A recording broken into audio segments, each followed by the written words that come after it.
Um, my advice to new leaders is kind of around what I said was the most important qualities. So I have a new leader in my organization, and I've shared just that and even leaders that are have been leaders for some time, just to continue to think about all the options. Don't dismiss options too soon, and take the time to bring the team along to help them understand why you're making the decisions that you're making, and listen to them as well. They may be maybe their first year, but they may have a great idea, and if they're not being listened to, then we're missing that opportunity.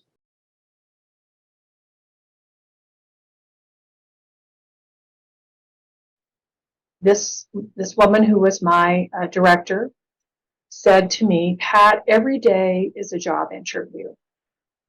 And like I said to you, I didn't understand what that meant.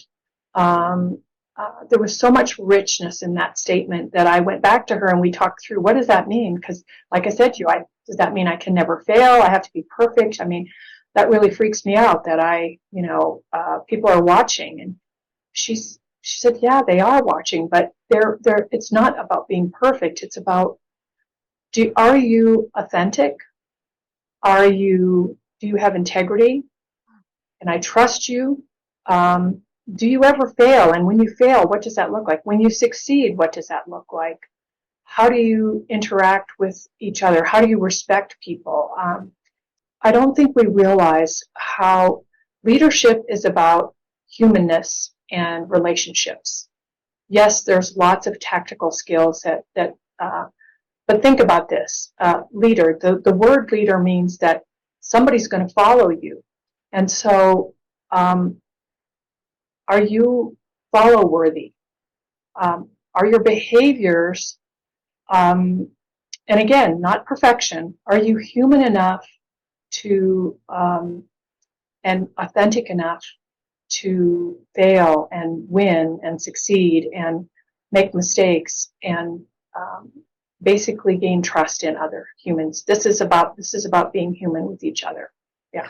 I love that. And I love how she said she made you think about how you show up, not just when you're fail, but also when you're successful. Absolutely. Like, being humble. Like when we succeed in the things we do it not, I stand on the shoulders of giants who came before me in every part of my life. And I do not work in isolation.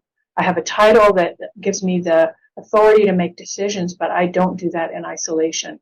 And so anything that I achieve is because of the people around me and because of what has come before me or what is working alongside of me and the people that I have the privilege of working with. So, and I never forget that. That's, so celebration and for me, it's hard for me to write. It's funny. We're having this conversation because our performance evaluations are due right now. And I was telling my CEO this morning, I have a really hard time writing about myself. This is my job. And all of this stuff is things that I have achieved because of what we have achieved. I'll put it down, but you're going to have to decide how I'm doing because this is my job.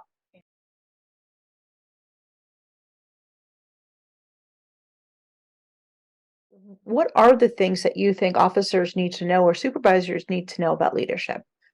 What really invigorates me about leadership is, and especially the new generation of leaders coming in, is that I want to inspire into them how important it is to understand that the hardest part about leadership, the most frustrating part is you got to deal with people, but that's 100% of your job, right? So you need some context there. And that everything is about you connecting with your people on some level and building that trust. It's a little bit of a overused term, but that you have to be able to build a relationship where they trust what you're saying and they're actually happy to see you. They're not running away. They're following you because they want to see where you're going to lead them, not out of a morbid sense of curiosity. So, yeah, I think, it's really about communicating and being clear, setting clear expectations, holding yourself accountable, holding your people accountable, all the kind of the basic leadership tools. But it comes back to what you've always said. They have to come first.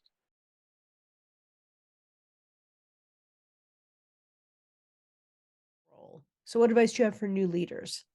So I would say three things. I've already mentioned one. I think that it's really important to gain some self-awareness in whatever capacity makes sense for you right now. So I would say do some deep self-awareness work. Two, I highly recommend having a coach, just to have a part, not just so that you can have a partner to help you navigate what it's like to be a leader and how things maybe have changed. I have learned that being a leader can feel lonely. So it's really important to have, as I mentioned, the trusted group of advisors, but also a coach who you can really, again, trust to talk through some of the challenges that you might be facing. Three, notice the change that is happening and honor it.